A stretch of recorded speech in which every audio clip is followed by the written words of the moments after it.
بعض الكلمات التي أراها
المقاومة والصمود.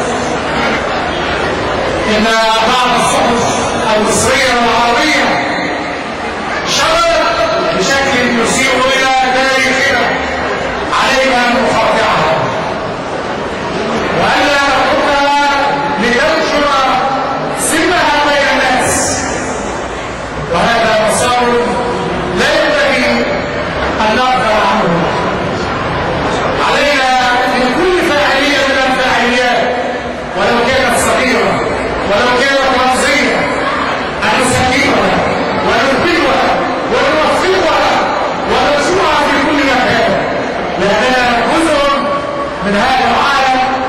الذي ينظر إلينا ولا يتحرك له ساكنا. مسار البرلماني وأحسن أننا بفضل الله تعالى قد وضعنا أجندة وخرج نظر منا ليس فقط نواب الإخوان المسلمين بل معهم بعض النواب من المعارضة الشريفة، وعلى رأسهم حزب القرار الأستاذ سعد محمود والأستاذ هادي صلاح، وهم الآن في رفح أخذوا اسما من رئيس مجلس الشعب ليذهبوا إلى إخوانهم في غزة، ووصلوا إلى هناك ومنعوا من دخول غزة، وهم الآن بصدد إقامة خيمة في رفح ليعتصموا فيها حتى يقولوا إلى إخوانهم ويقوموا هذا الحصار. علينا مسار رابع هو المسار التحرري الذي يستجمع الهمم ويوحي الكلمات والغايات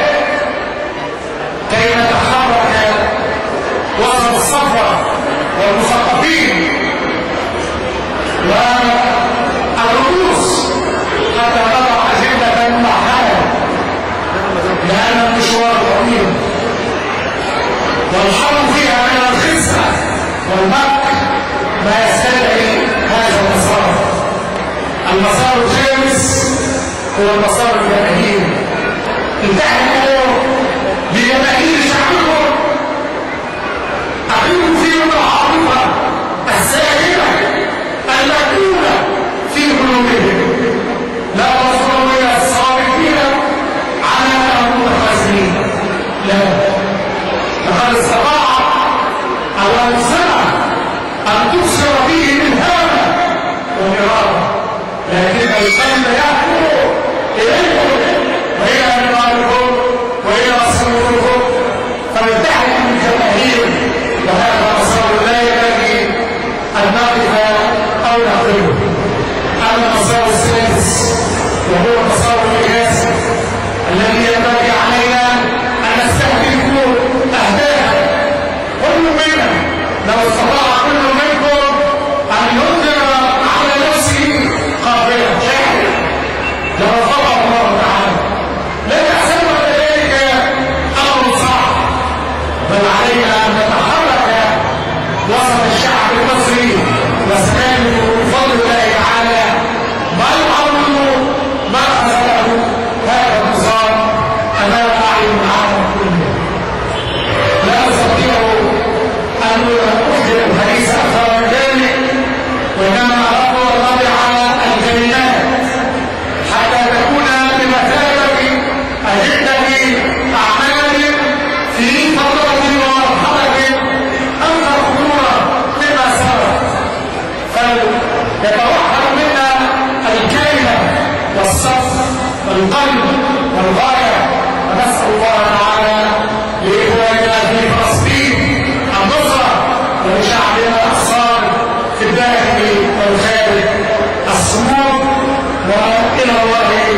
العون بإذن الله تعالى، والله معكم ومن